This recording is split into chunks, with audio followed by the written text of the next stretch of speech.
અમારી ઠાકરવંદના ચેનલમાં આપનું હાર્દિક સ્વાગત છે। તો આજે આપણે વાત કરીશું કૃષ્ણ અને સુદામાનો એક સાંભળવા જેવો પ્રસંગ। ભક્ત ભગવાન પાસે માગે તેમાં તેની અજ્ઞાનતા છે।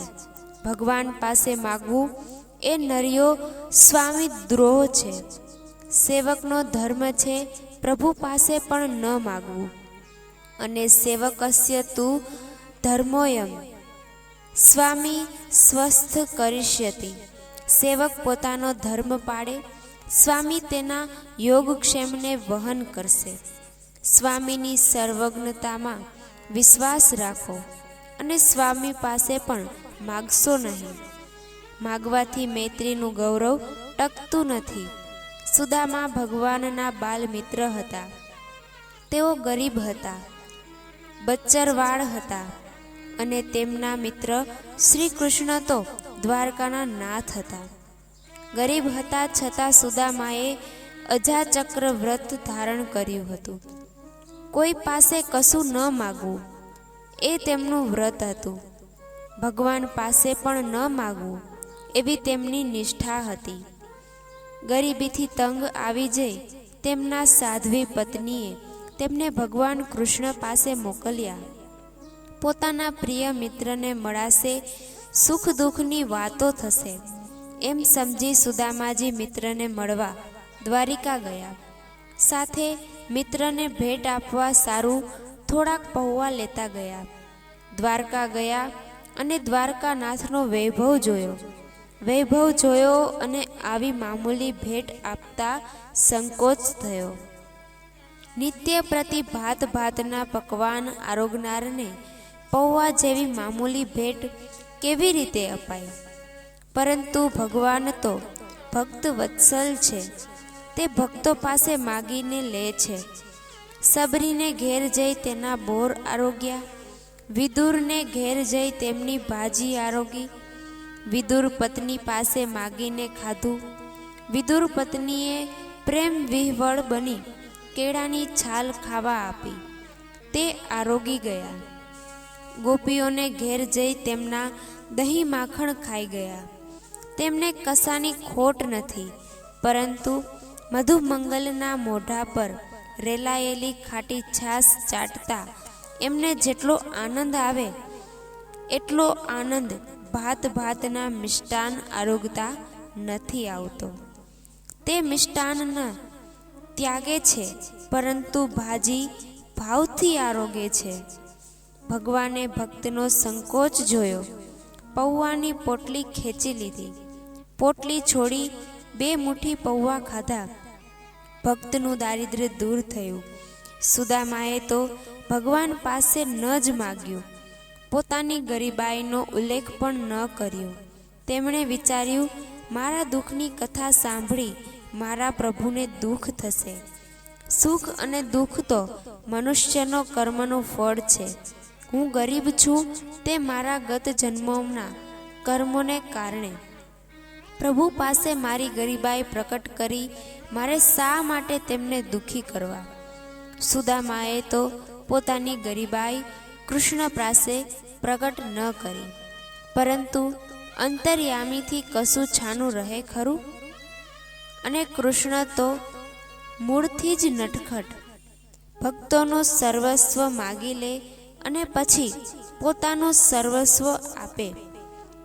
2 મુઠ્ઠી પૌવા આરોગી ભગવાને સુદામાનું ભવોભવનું દરિદ્ર દૂર કર્યું। એ તો લક્ષ્મી સ્વરૂપા રૂક્ષ્મણીજીએ તેમનો હાથ પકડી લઈ પૌવાની 3જી મુઠ્ઠી ખાતા તેમને રોક્યા। ન રોક્યા હોત તો લક્ષ્મીજીને પોતાને સુદામાજીને સેવા કરવા તેમના ઘેર જવું પડત। લક્ષ્મીજીને ભગવાનનો વિયોગ થાત। સુદામાજીએ કશું ન માગ્યું તો ભગવાને ઘણું આપ્યું। નિષ્કામ ભક્તને ભગવાન ઘણું આપે છે। તેવા ભક્તને ભગવાન પોતાના સ્વરૂપનું દાન કરે છે। સુદામાના પૌવા તો મુઠ્ઠીભર હતા। તેમની પાસે આથી વિશેષ બીજું કશું ન હતું। ભગવાને સુદામાનું એ સર્વસ્વ સ્વીકાર્યું। બદલામાં પોતાના સ્વરૂપનું દાન કર્યું. ગરીબ સુદામાને પોતાના જેવો બનાવી દીધો. સુદામા પાસેથી નિષ્કામ ભક્તિ શીખો. ગોપીઓ પાસેથી પ્રેમ લક્ષણા ભક્તિનો એકડો ઘૂંટતા શીખો. નિષ્કામ ભક્ત પ્રભુને વશ કરી શકે છે એ ભૂલશો નહીં. ભાગવતનો મુખ્ય વિષય છે નિષ્કામ અને અપ્રતિહતા ભક્તિ. ભાગવતની કથા સૌ કોઈ સાંભળી શકે છે. સાંભળીને કનૈયામાં ચિત્ત પરોવી શકે છે. નિષ્કામ પ્રેમ લક્ષણા ભક્તિ માર્ગનો મુસાફર બની શકે છે, પરંતુ તે માટેની એક શરત છે. ભક્તિ કરો, પરંતુ ભક્તિનું અભિમાન છોડીને ભક્તિ કરો. વ્યાસજી કહે છે, નિર્મત્સરાણામ સતામ એટલે કે નિર્મત્સર બનીને, શુદ્ધ અંતઃકરણવાળા બનીને ભક્તિ કરો. મત્સર મનુષ્યનો મહાન શત્રુ છે. હું કૃષ્ણનો દાસ છું એવું અભિમાન રાખો, પરંતુ હું કૃષ્ણની ભક્તિ કરું છું, હું તો કૃષ્ણનો ભક્ત છું એવું અભિમાન રાખશો નહીં. કૃષ્ણનો દાસ હોવામાં કૃષ્ણના સામર્થ્યનું અભિમાન છે. હું કોણ? કૃષ્ણનો દાસ. હું તો દાસ છું, પરંતુ કૃષ્ણનો દાસ છું. કોઈ સામાન્ય રેંજી પેંજીનો દાસ નથી. હું જેનો દાસ છું તે કોણ છે જાણો છો? કૃષ્ણાસ્તુ ભગવાન સ્વયં. મારો સ્વામી તો સ્વયં ભગવાન છે. આમાં મારા સ્વામીના સામર્થ્યનું અભિમાન છે, પરંતુ ભક્ત અભિમાન ન રાખે. ભક્તના પોતાની ભક્તિ પ્રત્યેના અભિમાનમાં પોતાની કૃતિ, પોતાના સામર્થ્યનું અભિમાન છે. હું કેવો?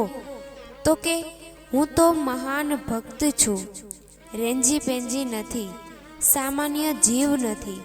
મેં તો મારી ભક્તિથી ભગવાનને વશ કર્યા છે.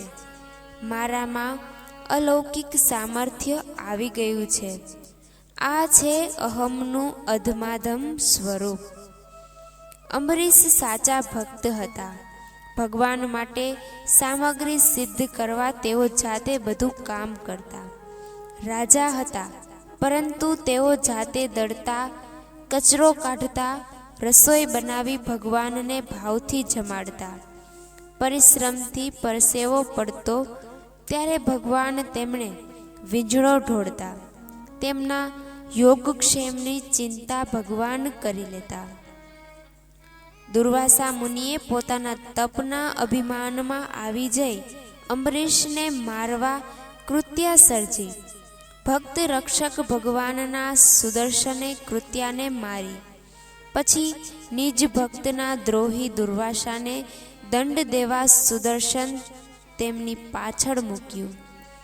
પોતાના ભક્તના દ્રોહીને તો ભગવાન પણ બચાવી ન શકે. છૂટેલા સુદર્શનને તો સ્વયં ભગવાન પણ પાછું ન વાળી શકે. હવે દુર્વાસાને જો કોઈ બચાવી શકે તો એકમાત્ર નિર્મત્સર નિષ્કામ ભક્ત અંબરીશ.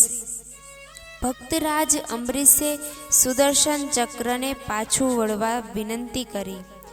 તેમની ભક્તિના પ્રભાવથી સુદર્શન શાંત થયું.